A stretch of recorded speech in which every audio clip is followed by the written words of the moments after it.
Welcome to the Open Up series. I'm Chelsea Pettit. I'm head of arts at the Bagri Foundation. And today we are thrilled to have the artist Harminder Judge join us.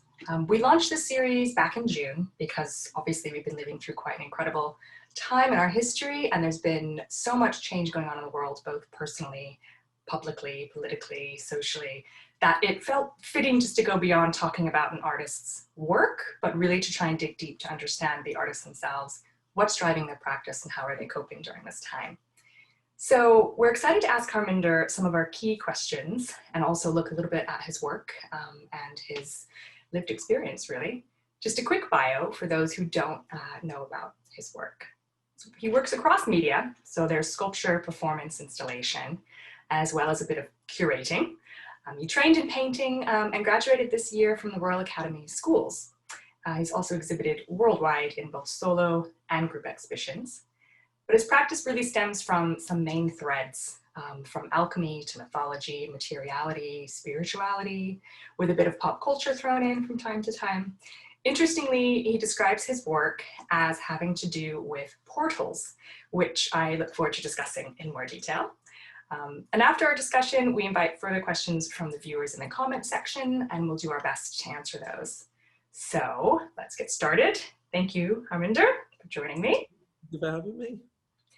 I would really like to kick off with your early work, which you became quite well known for, and those were performances, using your body. They were very theatrical, staged, referenced Hindu mythology, pop culture, and I'll just bring up an example for people to see what I mean. I wondered if you could talk a bit about how you fell into performance art when you came from a painting background. And this is an example of the work, The Modes of Al Iksir, which toured the UK in 2010. Mm-hmm. Well, I mean, I studied I studied painting and I dabbled in sculpture when I was on my BA, but all my research was into performance art. I became really interested in Fluxus. I became interested in the Viennese actionists. And then when I graduated, the first thing that I got asked to do was to make a performance for this symposium at Tate Modern. Mm-hmm. So I kind of threw myself into that. And that performance was basically, it was called Live Sermon, and I modified a small speaker that sat in my throat. Wow.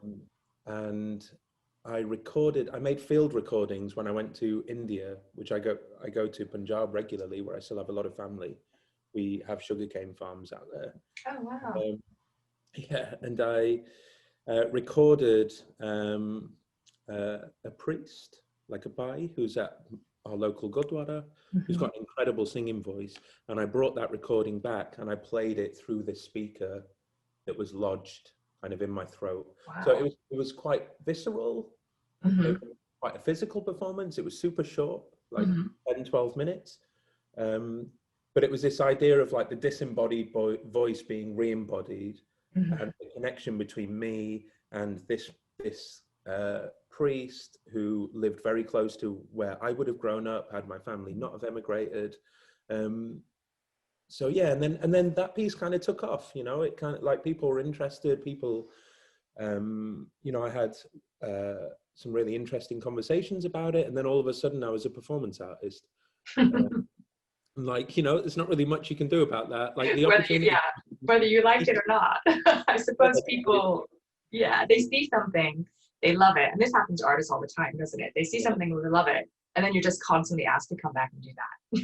Yeah, totally. And it's not that I didn't, and I really enjoyed making it. I mean, it pulled me out of a lot of anxieties that I was having in the studio with the work I was making, and it kind of smashed down a few boundaries that I was coming up against. Yeah. And then, and I always kind of, back then, I don't really do it now, but back then I used to often think about the audience and how the audience would interact with the work, and performance gives you the possibility to explore that in a really direct way. Yeah. And I always believed that art could be transcendental and transformative in the moment, and performance gives you such a connection with an audience that you can you can just control an environment in quite a beautiful way. So then I was, I was like, okay, I'm going to continue doing this, and then I started to develop some larger scale performances, but always thinking of them as they were very painterly, like a live sermon piece. It was a single spotlight. I was stood on in a small tray filled with milk. It was just like this full, so the light would kind of bounce off of that and then uplight me, and I was painted half blue. So they were always very painterly. So then Modes of Alexia, which is the image you've got now, that was kind of a logical next step in terms of visuals, but was much bigger and more ambitious in terms of scale. And it was, I kind of talk about it as being like a giant live color field painting. So I would fill a gallery or wherever I was doing it with 2.5 tons of unpasteurized cow's milk. Right? That's a lot. Okay. 100 liters of milk. But I only did it with milk the first 2 times. After that, ethically, it didn't sit right with me to waste that much produce. So then after that, I faked it. I got a company that made smells for air freshening units to make me a milk smell. Yeah. So it was really fun. For a few weeks, I was getting these little vials through the post and being like, oh, not creamy enough, or oh, not milky enough. Wow.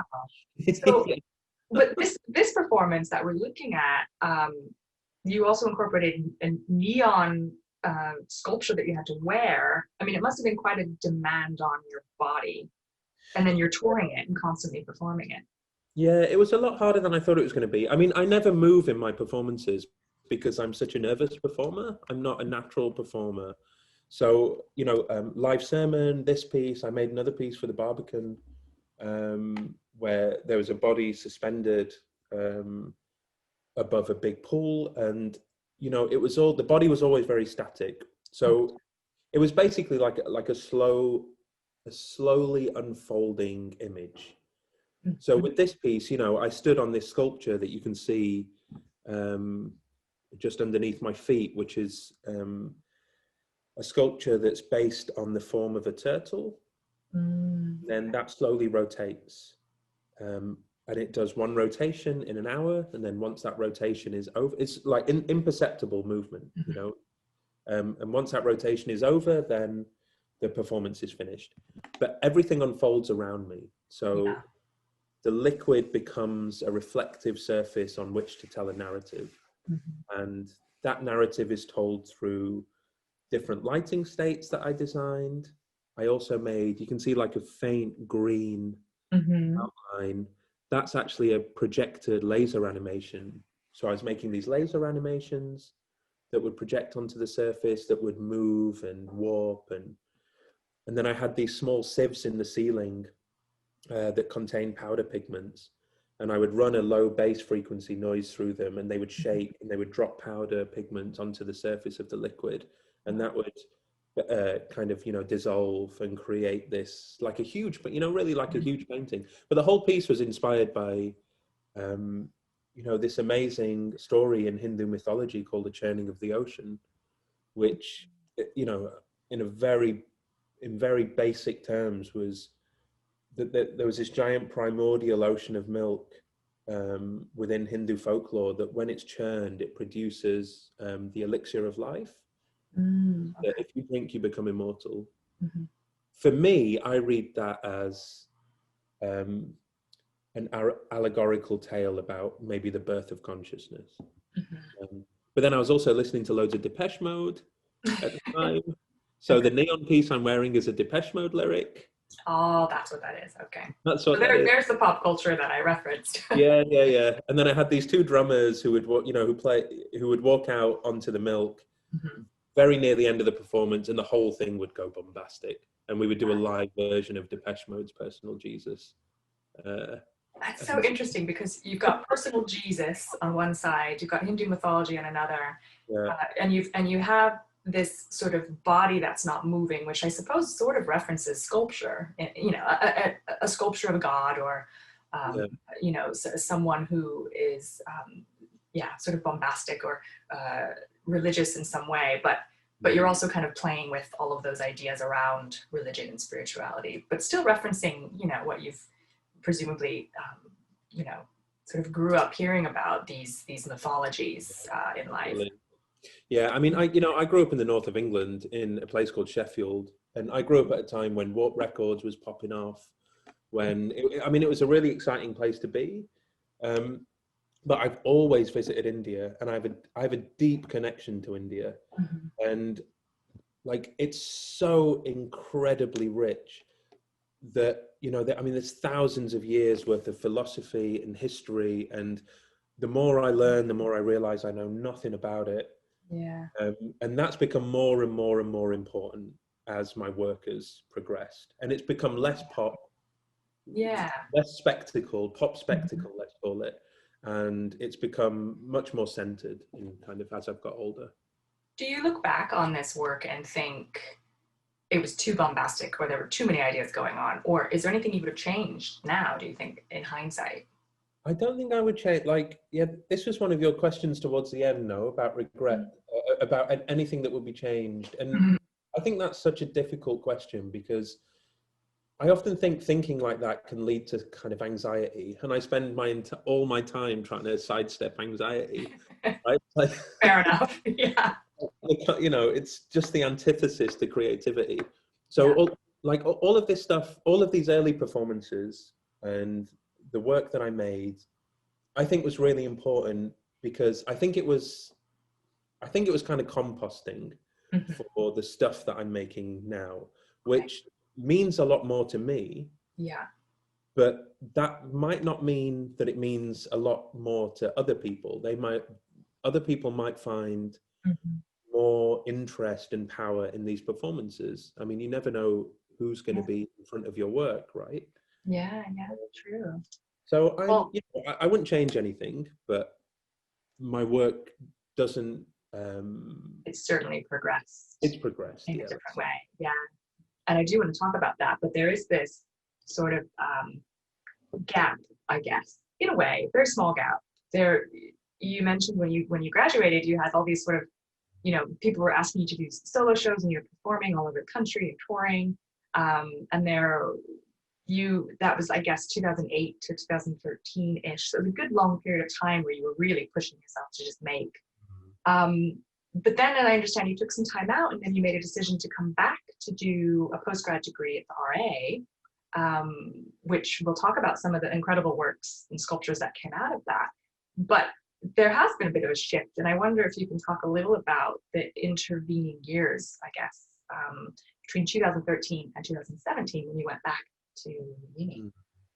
Yeah, well, I mean, the thing with making such large projects is that you very quickly stop becoming a maker and you start becoming an administrator. And I think that was maybe the thing that kind of started to turn me off, because the performance pieces, I would be working, you can imagine approaching like a museum and saying, I want to fill this space with fake milk, and I'm going to be wearing a piece of neon that's 12,000 volts, and there's going to be all this stuff.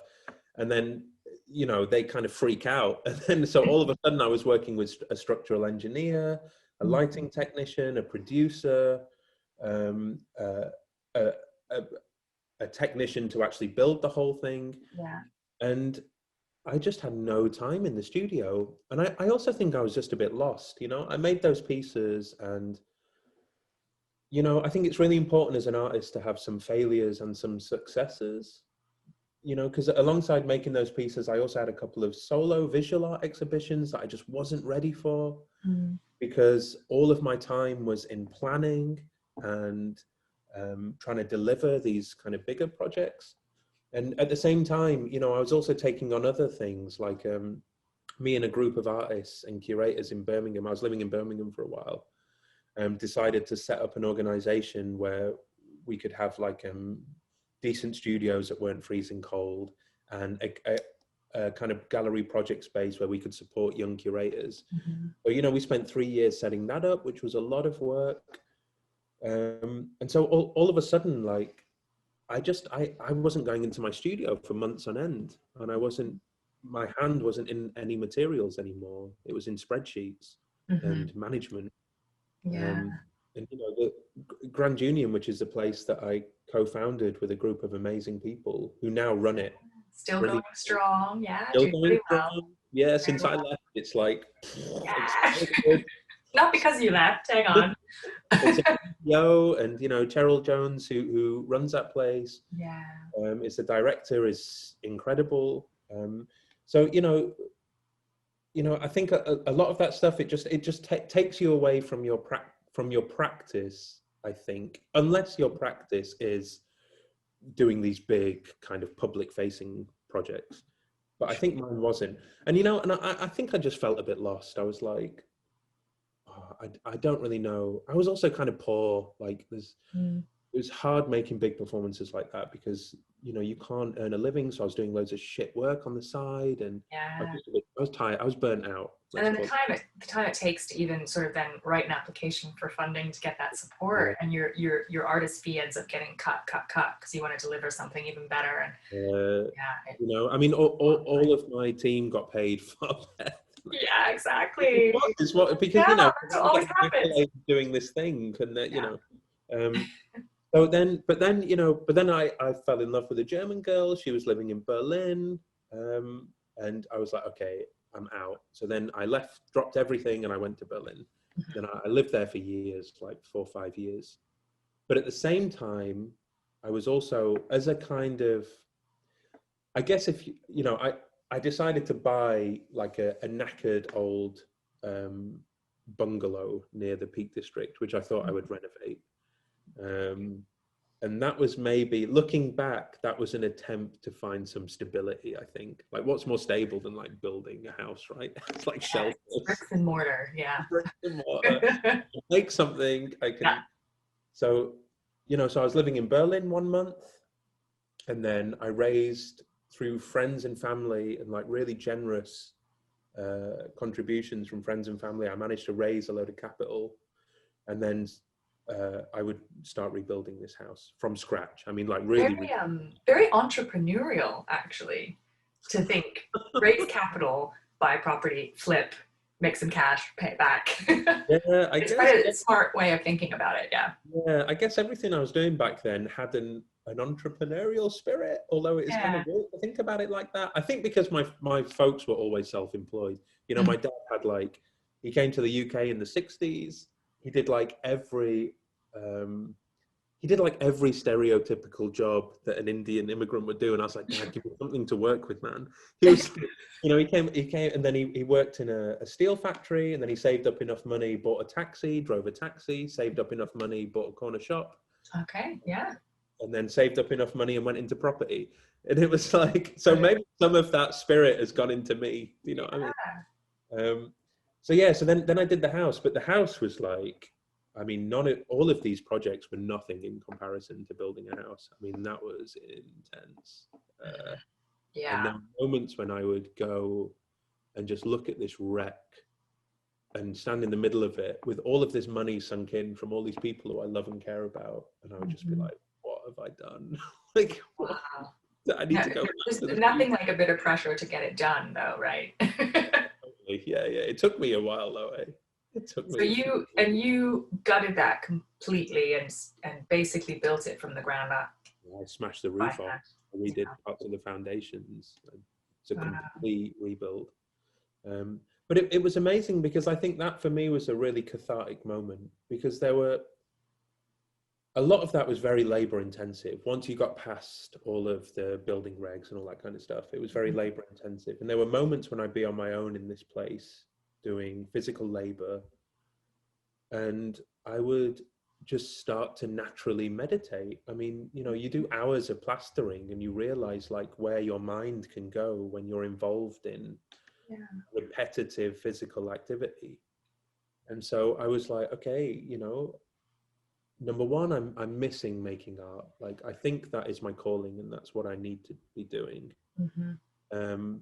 And number two, maybe I found some new materials, so the way I make art now is basically as kind of a builder / sculptor. All the materials I use are building materials, plaster, cement pigments, roofing tiles, silicon sealants.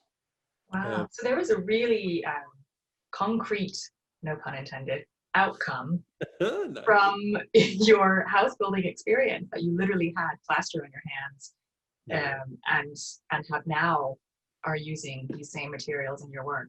Yeah. That's really Yeah. interesting. Yeah. Yeah. I mean, I was elbow deep in like plaster and mortar and, digging up foundations. So Mhm. then, I was like, oh, okay, maybe I should go back to school. And not really because, I felt like that I really needed it, but I think I felt like I really needed an imposed structure that, and to kind of meet a new community, because I felt kind of isolated from the artist community. And in Berlin, it was just, Berlin can Yeah. suck you into a certain lifestyle, right? Which is sometimes hard to get out of. Mm, I bet. So, so a friend of mine was like, and I was also missing the UK. I was missing the humor. I was missing Oh, Sundays. I was missing this no, Sundays. Mm. Sundays. So I was like, okay. I was kind of adamant I didn't want to pay for higher education because commercialized higher education leaves a bad taste in my mouth. Mm. So a mate of mine was like, okay, apply to the RA because it's free and it's a really good school and they give you 3 years and you can just, dive into a new body of work. So that's And what I so did. that was where your studio has been more or less for the past 3 years, until lockdown hit, and then you graduated in this very odd year. You had to move studios. I mean, you're not in your studio today, just because it's, well, if you could tell us a bit about the studio you've moved to and how that kind of process came about, where you've been working.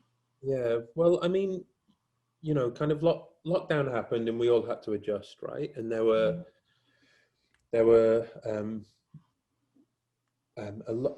a lot of up and downs in lockdown. The very beginning of lockdown, I actually quite enjoyed because all of the pressures were lifted.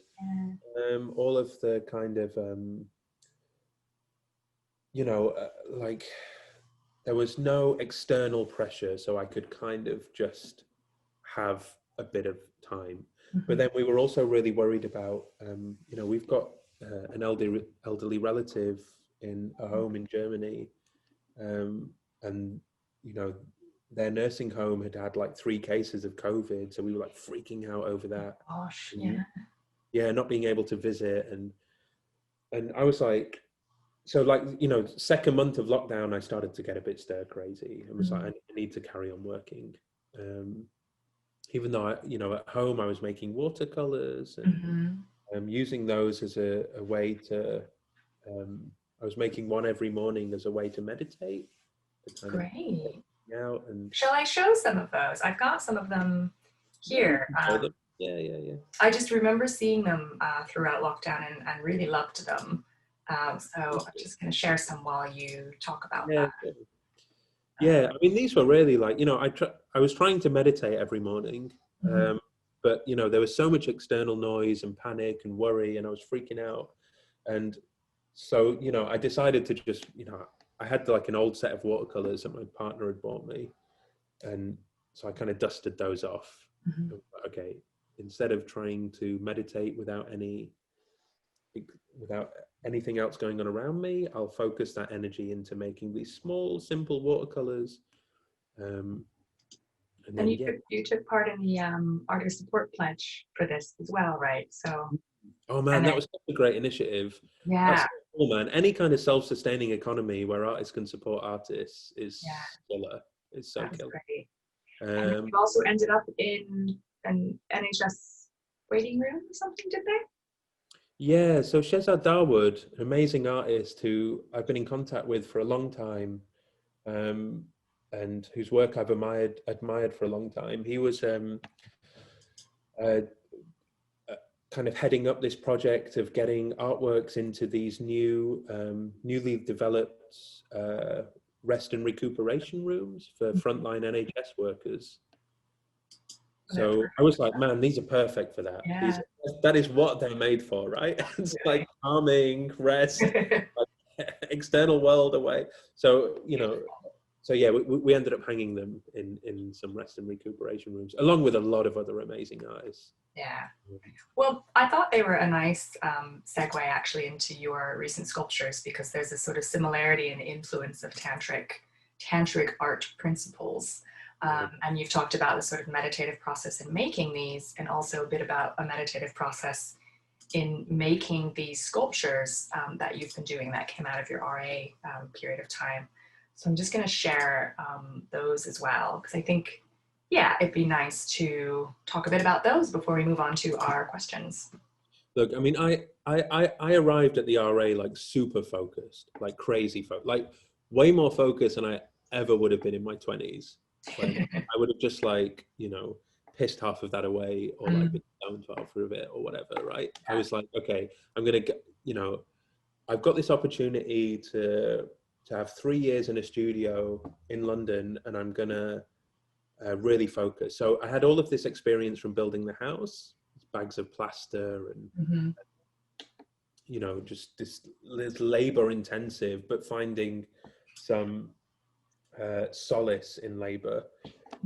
But also I discovered this book that I'm sure a lot of people who know about Tantra painting will know, called Tantra Song, which are these incredible, I mean, that book really changed my life. I mean, they're basically, they're these Tantra paintings that originate in Rajasthan, painted by unknown artists, and they're very small, often gouache on found paper, and they look like, I mean, they look like Western geometric abstraction, like modernist geometric abstraction.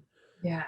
But these images, originated in 17th century manuscripts and have been like copied over successive generations of tantric practitioners. And they're beautiful. They're intensely beautiful. And the thing that's beautiful about them is that they're not paintings, right? They have a different function. They're diagrammatic or schematic even. They're a byproduct of meditation. So they're made so that the maker has something to put on the wall to look at while they meditate. And so that's why I have this thing about portals, because they don't act like paintings. They act more like portals. Like you look through them to think about your place within the cosmos and your place within the universe. Yeah. That has like, sorry, someone at my door. That has a lot of currency in, let's say, like string theory in quantum physics, or new materialism in contemporary art theory. This idea of the connection between things. We talked a little bit in our last conversation about the micro to the macro. Yeah. So I kind of arrived at the RA with this Tantra book, this building experience, became a plasterer. And so I was like, okay, I'm going to make a new body of work and be really focused and not get too distracted by all of the things that you would normally be distracted by as a new student. All these new workshops and potential for, woodworking, metalworking, ceramics, clays. Trying everything out all at once instead of focusing. No. I'm going to do this. I'm going to do this. And I'm just going to get my blinkers on and go deep into this. Yeah, I mean, when you look at them, these sculptures, they do act like portals. They have, as you said with Tantra, this kind of cosmic egg shape, which also is reflected in the watercolors.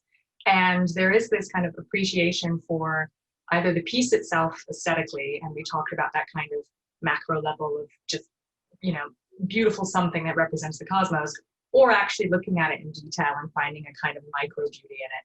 And it's interesting when you talked about the kind of process, because these are the kinds of works where people will look at it and think, oh, how is it done? Can I touch it? What is it? And you're using all these materials you talked a little bit about how they just react to chemicals, and you just never quite know what you're going to come out with. I really liked that Absolutely. approach. Yeah, no, that's a really important approach for me. You know, I was like, okay, I want to, after doing all of this stuff that was very either not making art, or the stuff that I was making that was within my art practice was very administrator heavy or planning heavy. I was like, okay, I want to get like re-engaged with material, and I wanted to paint again, but I was a bit scared of doing that. It's really hard to applied paint on a canvas is hard, man. And all my respect goes out to painters who kind of deal with the history of you know, the weight of every brushstroke. Mm. So you know, I've always made work quite sculpturally, and the house taught me how to really handle certain materials.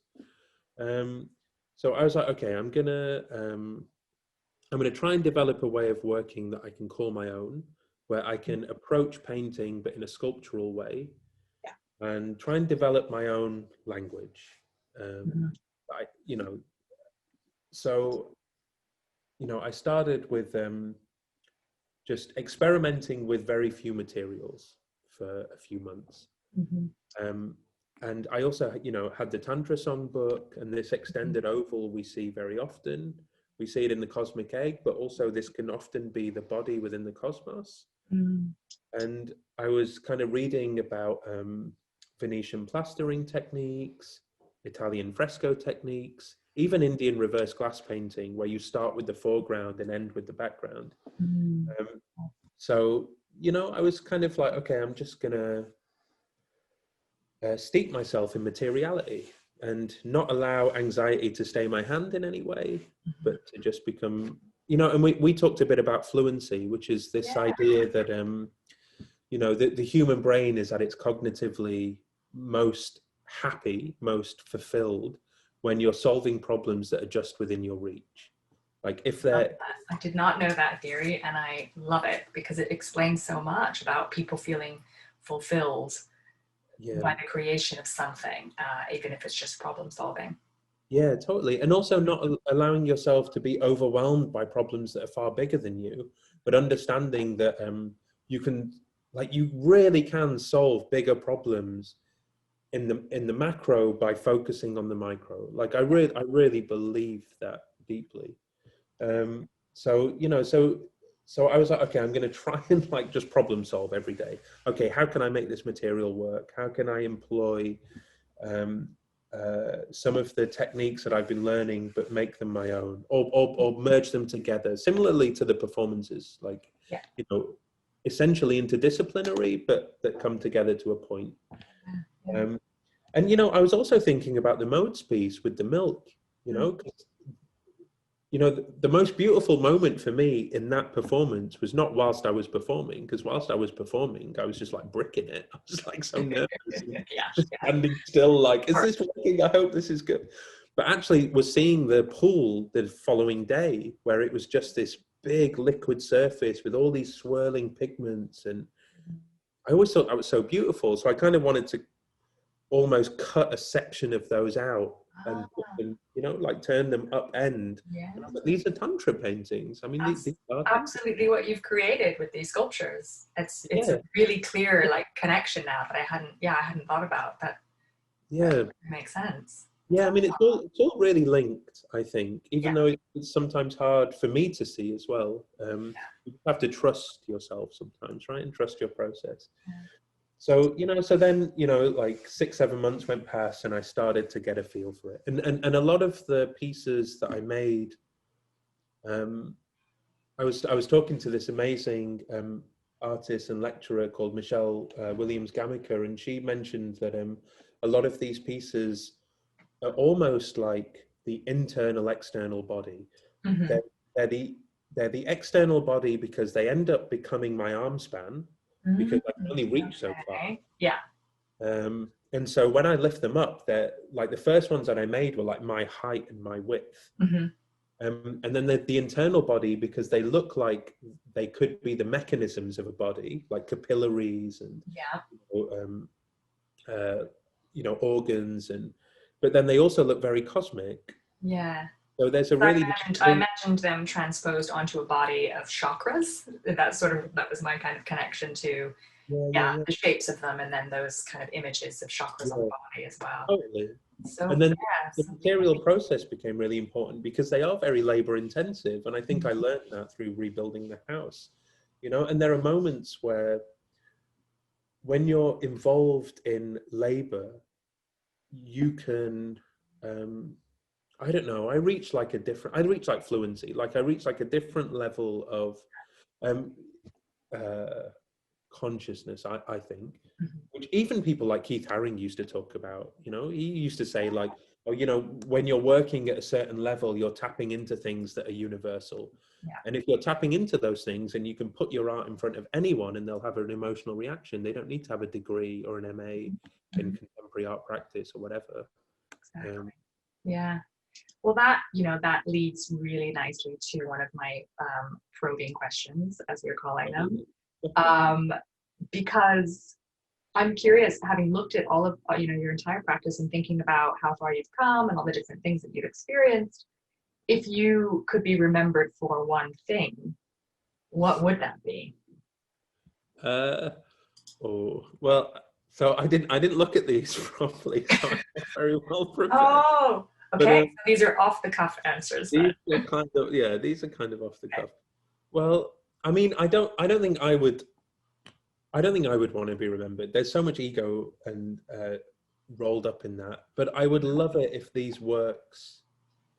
pieces that I'm making now, if they had some life, because they are, you know.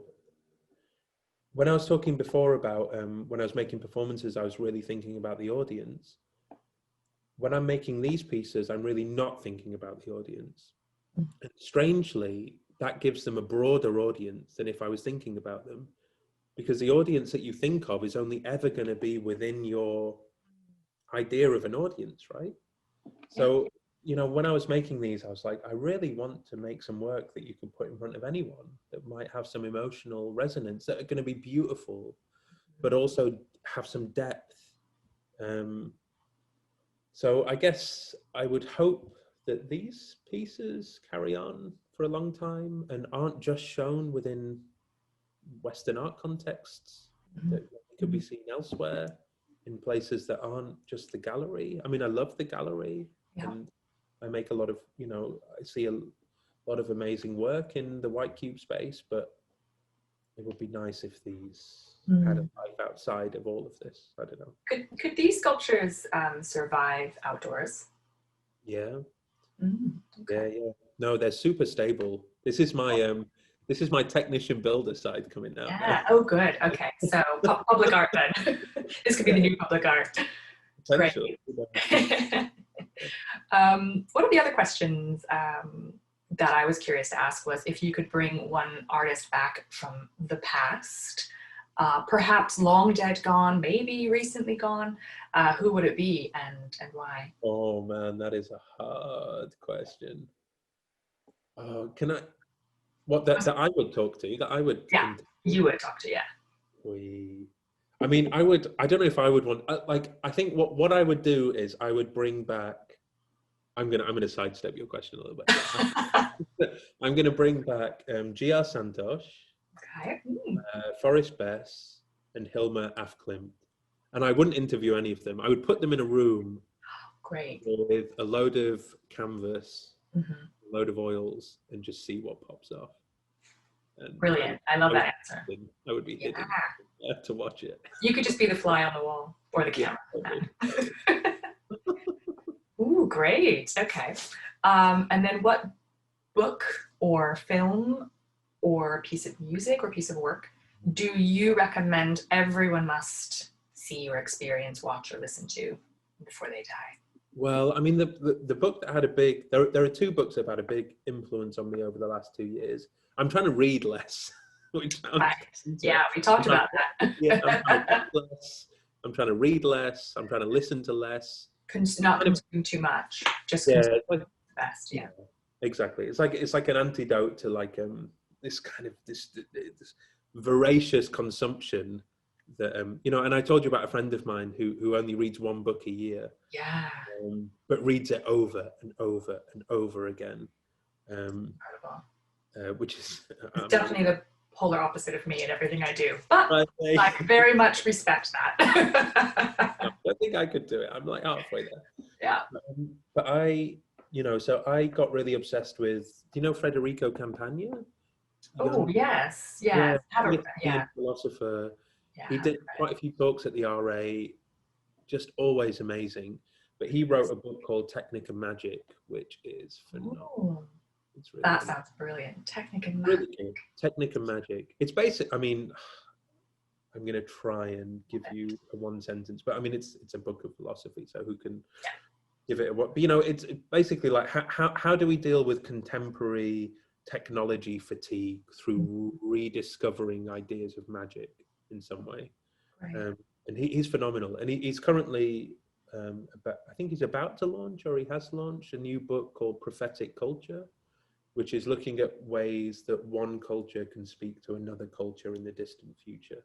Wow, cool. I love these ideas. Super cool. But then also Ocean Vuong, On Earth We're Briefly Gorgeous. Yeah. Which is so good. Especially if you're second or third generation, and you have a family that don't quite understand like the path that you find yourself on. And if you've ever felt like an outsider, or you've suffered in some way, but you pour all of that into making art, then that book is life-changing.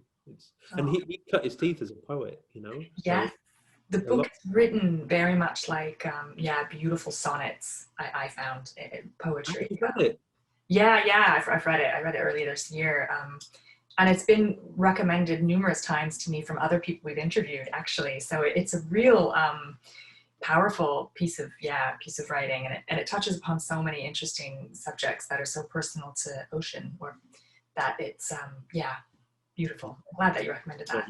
It's phenomenal. And also I read just maybe a shorter article, Arundhati Roy's. Did you read her The Pandemic is a Portal? Yes. Financial Times. Great piece. Amazing piece. Yeah. People were quoting that all over. I mean, but she just sort of I suppose wrote and echoed so many people's sentiments about things in the world that it's very hard for people who aren't writers to capture sometimes. Yeah. But she had such a beautiful way with language. Yeah. Yeah. So those and by Tantra Song, the book of Tantra Song, for sure. Rajasthan. Oh, great. Well, we got two more left. What are you most afraid of? Which is no biggie. Just gonna throw that big one out before we finish. What am I most afraid? Oh man, I don't know. Internal turmoil, internal struggle, anxieties, and trying to find a place in the world that you think doesn't exist, but I hope does for everyone. That's a nice way of putting it. Well, we'll think hopefully, and create those spaces for ourselves, I think. Absolutely. And our last question, which we always end on, partly because it talks about value, I guess. And this is really, what would you say if your house was on fire? And assuming loved ones and pets are out of the way, is there anything that you would take with you? Well, I mean, I would have said my dog immediately. My dog would have been the thing that I would save. What would I take with me? I'm looking around my house now. I don't know, really. I don't think I'd ever go back into a burning building for anything material. I don't think so. I would go back in, obviously, for my dog and obviously my partner before my dog at the same time. But nothing. I don't think material. I don't think I would save anything. Yeah, and your studio as well. Are there actual things that you would want to save from your studio if it was on fire, for example? Probably not. I mean, the thing about my studio is that I make a lot of work, but a lot of the work that I make, I would consider as being failures, which is actually good, right? Before you know, because I make these things and there's an element of chance in the way that I make them. And ultimately, I am looking for something within them, some internal order. We talked about, you know, letting these materials kind of coalesce and intermingle, and hopefully the world will reveal itself within there. But it's really hard to hit that. And so actually most things fail. And the things that fail, I never throw away. I grind them up in a pestle and mortar into powder to use in new pieces. So every piece is made up of like 5, 10 failed pieces. So if the studio was on fire, I would never risk going in, but I would probably use the ash in new pieces. Brilliant. You'd scoop up the ash and reuse. And it would be the surface of a new piece. Love it. Love it. Oh, well, thank you so much for taking part and for speaking to me as part of the Open Up series, Harminder. It's been really great to, just hear about all the different influences that have been driving you these past few years. And I hope it inspires other people. And I will definitely get all of those recommendations that you've shared with us up and shared with everybody, so everyone knows what we've shared today. And yeah, I'll invite everyone to leave comments and questions below, and hopefully we can try and answer them. And if everyone wants to keep a lookout for our next interview as part of Open Up series with artist and curator Ryan Bernardino, that will be released on October 7th. Thanks so much. Thank you. Bye.